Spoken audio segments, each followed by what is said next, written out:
Welcome to Electrified. It's your host, Dylan Loomis. Quick shout out to my newest patron, Felix K. Thank you for choosing to support the channel. So here we have it. Now, this news is going to alarm some people that thought Tesla would be immune to any sort of hiring freezes or job cuts, and some other people thought it was a foregone conclusion that given the macro environment, this is definitely going to happen. It's just a matter of when. So what happened? Well, in an email that was seen by Reuters, Elon said he has a super bad feeling about the economy and needs to cut around 10% of jobs. Additionally, the email was titled "Pause All Hiring Worldwide." And big shout out to a listener and friend of mine who shared this email with me that seems to be different from the one that Reuters was reporting on. This was titled "Headcount Reduction from Elon to Everybody Just This Morning."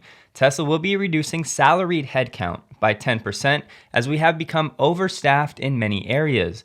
Note, this does not apply to anyone actually building cars, battery packs, or installing solar. Hourly headcount will increase. And none of the mainstream articles that I saw were reporting on this. And this right here is probably the best example of why some people thought this was a foregone conclusion. Go to layoffs.fyi and you can see how many people have been laid off in the startup sector, but companies like Netflix and others are on here since COVID started, over 126,000 employees. You can sort by date and then you can see the percent of the staff that was actually laid off. So just looking at the percentages, you can see between 10 and 30% has been the most common staff layoff, and you see names like Netflix, Robinhood, Lemonade, and others. Now, I would have liked Elon to elaborate a bit where his bad feelings come from. I'll be clear, there are likely myriad factors going into this, but a parts shortage paired with a very tight labor market that will lead to lower economic output feels like a great way to summarize the current situation. And looking at the consumer side, higher prices of everyday goods, lower real wages due to historic inflation, reduced savings rates, and increased credit spending are all signs that over the next 6 to 12 months, the average consumer will be worse off, which could at some point dampen demand. And before everyone panics, remember two things. Tesla fired around 7% of workers in 2019 during the Model 3 ramp, and Elon at the time said there was a very difficult road ahead in its long-term goal to sell affordable renewable energy products. He said Tesla will need to make these cuts while increasing the Model 3 production rate and making many manufacturing engineering improvements in the coming months. Attempting to build affordable clean energy products at scale necessarily requires extreme effort and relentless creativity. So while it's unfortunate for the 10% of people that may lose their job, for Tesla's efficiency and urgency in the long run, this could be a positive catalyst to avoid complacency and push to innovate. Business is war, especially during uncertain times like this. And Tesla was hiring pretty rapidly over the past few years, going from 38,000 employees in 2017 to 49,000 in 2019 to 99,000 at the end of 2021.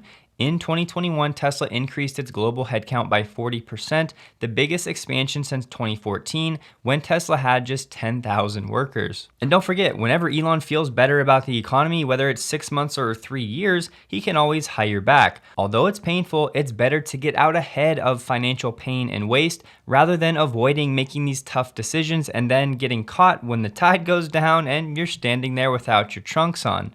And then at that point, it's too late to do anything other than be forced to raise capital at unfavorable rates. The hiring freeze did come out of left field a bit because Tesla had around 5,000 jobs posted on LinkedIn globally, and they had an online hiring event for Giga Shanghai scheduled for June 9th on WeChat. And we also have AI Day number 2, which has been pushed back to September 30th from August 19th originally, which, by the way, was the same date as AI Day number 1 year earlier. And this event is primarily thought of as a recruiting event for AI talent. Elon said Tesla may have an Optimus prototype working by then, which is exciting, but we'll see because they did say may.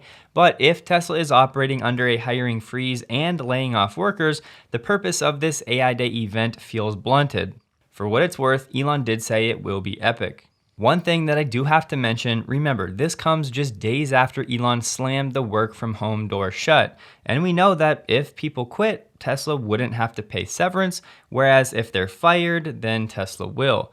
So could these two be unrelated? Sure, but from a PR and company optics standpoint, it sure looks like that was at least part of the reason for the timing of that original message from Elon. And one of the most important takeaways for investors, this does seem to be a precautionary move from Elon and team, rather than being based on some underlying fundamental problem like free cash flow or something like that. Right now, the market has shifted from valuing revenue growth to free cash flow generation as investors have downshifted their risk tolerance broadly. And yes, wait times are still long, but remember, there's still two sides to that equation. Tesla could also be struggling to ramp production at Austin, Shanghai, and Berlin, given all of these supply chain issues. And I think this is a great reminder that to everybody that was clamoring for a $10 to $15 billion stock buyback from Tesla, that those requests may have been a bit premature. So as I said, it is unfortunate for those that are going to lose their jobs, but in the long term, from a Tesla business perspective, this will be good for the financials. It will encourage more creativity and innovation and more urgency. Tesla will have less salaried employees and more people actually building cars, battery packs, or installing solar, dealing with the actual products. And over the course of my life, there have been two quotes that seem to continually come up. The first one is this: diamonds are formed under pressure, but never forget they are not formed overnight. And the second one, when the going gets tough, the tough get going. Tesla has been here before. Back in 2019, they've been under pressure, and what happened? They came out more powerful, more efficient, and the same thing, in my opinion, will happen again. Not to say there won't be pain ahead. It might be longer than some were expecting. Some were expecting recovery in 3 to 6 months. Maybe now it's more of a 2-year thing if Elon's super bad feelings turn out to be accurate.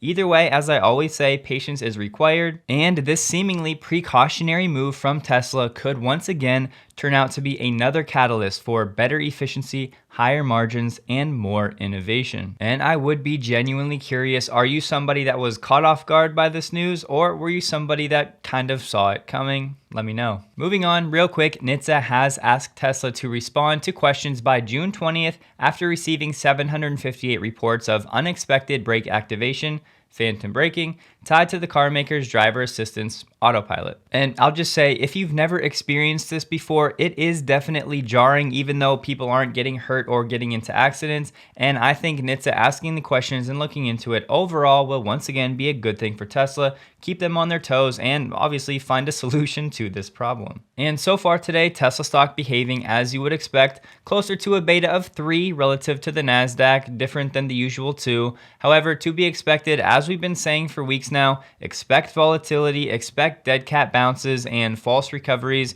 Just stay the course, be patient as always. And lastly, I want to be clear and I want you guys to know, I will never just try to spin things in a positive light to make somebody feel good. I will always tell you exactly how I'm feeling, and if I'm starting to worry about Tesla for whatever reason, then I will definitely tell you. This is just not one of those times. I'm very confident in Tesla's capital efficiency and their stockpile of reserves, in where they're headed, and in their management making decisions and making the tough choices.